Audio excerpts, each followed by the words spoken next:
নমস্কার, জয় হিন্দ, বন্দে মাতরম। আজকে যে বিষয়টি নিয়ে আলোচনা করব সেটা হচ্ছে মৃত্যুযোগ। এই বছরটা মঙ্গলের বছর। সবার আগে এটা জেনে নিন 2025 সাল।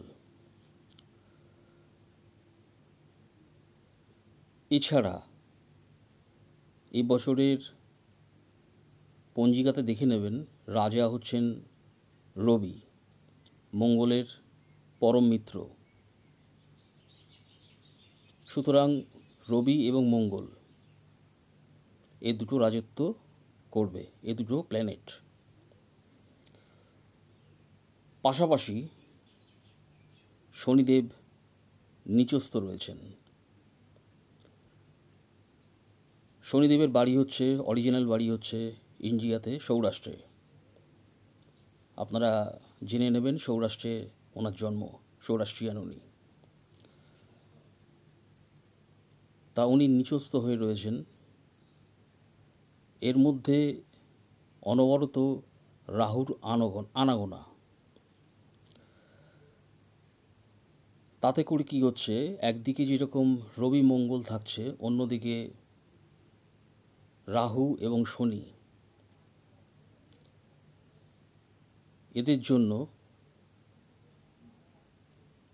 মৃত্যুযোগ চলে এসছে ইন্ডিয়ার উপরে। মৃত্যুযোগ বলতে কী যোগ?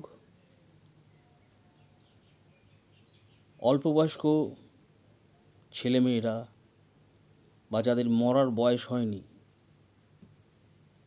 বা সকালবেলা দেখলেন সুস্থ মানুষ, বিকেলবেলা সে হঠাৎ মারা গেছেন, এরকম প্রচুর খবর আপনারা পাবেন এবছরে।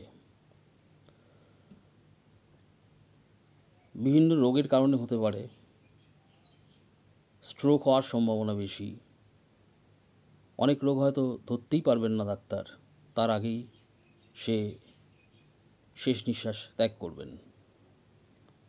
এই সমস্ত সমস্যাগুলো দেখতে পাবেন। এছাড়া দুর্ঘটনা, আগুন লাগা, ইলেকট্রিকের শক খাওয়া, যেগুলো আমি আগেও বলেছিলাম, সুইসাইড করা, এই জিনিসের প্রবণতা কিন্তু বেড়ে যাবে। ধারালো অস্ত্রের দ্বারা এইভাবে কিন্তু প্রচুর মানুষ কিন্তু মারা যাবেন এই মৃত্যুযোগের মধ্যে। তবে এর এফেক্টটা কিন্তু যাদের বয়স 70 পার হয়ে গেছে তাদের কিন্তু কম হবে। অর্থাৎ বয়স্ক মানুষ খুব কম মারা যাবেন। অল্প বয়স্ক মানুষ যারা আছেন তারা কিন্তু অনেক বেশি মারা যাবেন। এটা আপনি মোটামুটি একটু খেয়াল করুন।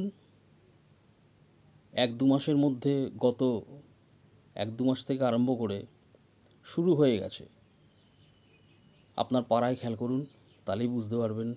চেনা পরিচিত বহু মানুষ এইভাবে মারা গেছেন। এছাড়া অন্যান্য অনেক কারণেও সে মারা যেতে পারেন। কিছু খণ্ডযুদ্ধ বলুন, খণ্ডযুদ্ধ বলতে পলিটিক্যাল কিছু ইস্যু, এই সমস্ত কারণে হতে পারে।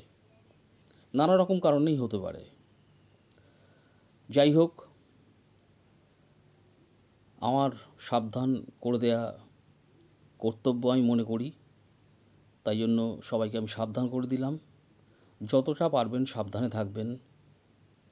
কোনো সমস্যা বা ঝামেলার মধ্যে নিজেকে জড়াবেন না। আজকে এইটুকু। নমস্কার, বন্দে মাতরম।